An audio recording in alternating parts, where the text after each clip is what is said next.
ಗುರು ಬ್ರಹ್ಮ ಗುರು ವಿಷ್ಣು ಗುರುದೇವೋ ಮಹೇಶ್ವರ ಗುರು ಸಾಕ್ಷಾತ್ ಪರಬ್ರಹ್ಮ ತಸ್ಮೈ ಶ್ರೀ ಗುರುವೇ ನಮಃ. ಶ್ರೀ ಸ್ವಾಮಿ ಸಮರ್ಥ. ಎಲ್ಲರಿಗೂ ಗುರುವಿನ ಆಶೀರ್ವಾದ ಎಲ್ಲರಿಗೂ ಲಭಿಸಲಿ ಅಂತ ಪ್ರಾರ್ಥಿಸ್ತೀನಿ. ದೇವರು ನಮ್ಮ ಮೇಲೆ ಕೋಪಿಸಿಕೊಂಡ್ರೆ ಗುರು ನಮ್ಮ ರಕ್ಷಣೆ ಮಾಡ್ತಾರೆ. ಆದರೆ ಗುರು ನಮ್ಮ ಮೇಲೆ ಕೋಪಿಸಿಕೊಂಡ್ರೆ ದೇವರು ಕೂಡ ನಮ್ಮ ರಕ್ಷಣೆಗೆ ಬರೋಕ್ಕೆ ಸಾಧ್ಯ ಇಲ್ಲ. ಅದಕ್ಕೆ ನಮ್ಮಿಂದ ಸಾಧ್ಯ ಆದಷ್ಟು ಗುರುವಿನ ಸೇವೆ ಮಾಡಬೇಕು. ಗುರುವಾರ ಗುರುವಿಗೆ ಸಮರ್ಪಿಸಿದ ವಾರ. ಇವತ್ತು ಸ್ವಾಮಿ ಸಮರ್ಥ ಮಹಾರಾಜರ ಬಗ್ಗೆ ನನ್ನ ಅನುಭವ ಹೇಳ್ತೀನಿ.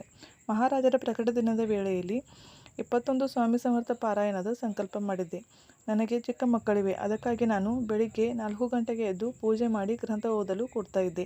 ಡೈಲಿ ನಾನು ಮಹಾರಾಜರಿಗೆ ರಿಕ್ವೆಸ್ಟ್ ಮಾಡ್ತಾ ಇದ್ದೆ, ನನ್ನ ಗ್ರಂಥ ವಾಚನ ಆಗುವವರೆಗೂ ನನ್ನ ಮಕ್ಕಳನ್ನು ನೀವೇ ಮಲಗಿಸಿ ಅಂತ. 21 ದಿನ ಒಂದು ದಿನ ಕೂಡ ನನ್ನ ಮಕ್ಕಳು ನಾನು ಓದೋ ಟೈಮಲ್ಲಿ ಎದ್ದೇಳಲಿಲ್ಲ. ಪ್ರಕಟ ದಿನದ ದಿವಸ ನನಗೆ ಎಚ್ಚರ ಆಗಲಿಲ್ಲ. ಡೈಲಿ ನಾನು ಅಲಾರಾಮ್ ಇಲ್ಲದೆ ಕೂಡ 3:45ಕ್ಕೆ ಎದ್ದೇಳ್ತಾ ಇದ್ದೆ. ಆದರೆ ಆ ದಿನ ಮಾತ್ರ ಸ್ವಾಮಿ ನನ್ನ ಪರೀಕ್ಷೆ ನೋಡೋರಿದ್ರು. ಪ್ರಕಟ ದಿನ ಬೆಳಿಗ್ಗೆ ಪಾರಾಯಣ ಮಾಡಿ ನನಗೆ ಹೂರಣದ ಹೋಳಿಗೆ ಸ್ವಾಮಿಗೆ ನೈವೇದ್ಯಕ್ಕೆ ಮಾಡೋದಿತ್ತು. 5 ಗಂಟೆಗೆ ಎದ್ದು ಗ್ರಂಥ ಓದಿ ನನ್ನ ಕೆಲಸ ಆಗೋದು ಹೇಗೆ ಅಂತ ಟೆನ್ಷನ್ ಬಂತು. 7:15ಗೆ ಗ್ರಂಥ ಓದಿ ಆಯಿತು.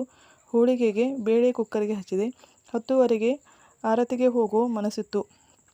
ಆದರೆ ಮುಂದೆ ಕಾಣಿಸ್ತಿರೋ ಕೆಲಸ ನೋಡಿ ಹೋಗೋದು ಅಸಾಧ್ಯ ಕೂಡ ಅನಿಸ್ತಾ ಇತ್ತು.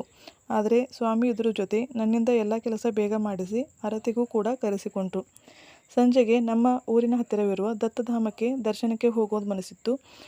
ನನ್ನ ಯಜಮಾನರು ಕೆಲಸ ಇದೆ ಆಗೋಲ್ಲ ಅಂದಿನವರು ಸಂಜೆ ಹೋಗೋಣ ನಡಿ ಅಂತ ರೆಡಿಯಾದರು. ಅದು 3 ಅಂತಸ್ತಿನ ದೊಡ್ಡ ಮಂದಿರ. ನನ್ನ ಮಿಸ್ಟರ್ ಪಲ್ಲಕ್ಕಿಯ ಹತ್ತಿರ ಇದ್ದರು. ನನ್ನ 2 ಮಕ್ಕಳನ್ನು ತೆಗೆದುಕೊಂಡು ನಾನು 3 ಅಂತಸ್ತಿನ ಮಹಡಿಯನ್ನು ಅಂತಹ ರಶ್ನಲ್ಲಿ ಹತ್ತೋದು ತುಂಬಾ ಕಷ್ಟ ಅನಿಸ್ತಾ ಇತ್ತು. ಅಷ್ಟರಲ್ಲಿ ಯಾರೋ ಒಬ್ಬರು ತಾವಾಗಿಯೇ ಬಂದು ನನ್ನ ಮಗಳನ್ನು ಎತ್ತಿಕೊಂಡು 3ನೇ ಅಂತಸ್ತಿನಲ್ಲಿ ತಂದು ಬಿಟ್ಟರು. ಇದಂತೂ ಸ್ವಾಮಿ ಕೃಪೆನೇ ಆಗಿತ್ತು. ನಾನು ಸ್ವಾಮಿಗೆ ವಿನಂತಿ ಮಾಡಿದ್ದೆ, ಆರತಿಯ ಸಮಯದಲ್ಲಿ ನಿಮ್ಮ ಮುಖದರ್ಶನ ನನಗೆ ಆಗಬೇಕು ಅಂತ. ನಾನು ನಿಂತಿರುವ ಜಾಗದಲ್ಲಿ ಪಲ್ಲಕ್ಕಿ ಬಂದು ನಿಂತಿತು. ಪಲ್ಲಕ್ಕಿಯಲ್ಲಿ ಸ್ವಾಮಿಯ ಫೋಟೋ ಇತ್ತು. ಮೂಲ ಮೂರ್ತಿ ಕೂಡ ನನ್ನ ಎದುರಿಗೆ ಇತ್ತು. ನಾನು ಸ್ವಾಮಿಗೆ ವಿನಂತಿ ಮಾಡಿದ್ದೆ, ಆರತಿಯ ಸಮಯದಲ್ಲಿ ನಿಮ್ಮ ಮುಖ ನನಗೆ ಕಾಣಿಸಬೇಕು ಅಂತ. ಮಹಾರಾಜರು 2 ರೂಪದಲ್ಲಿ ನನ್ನ ಎದುರಿಗೆ ಬಂದು ನಿಂತರು.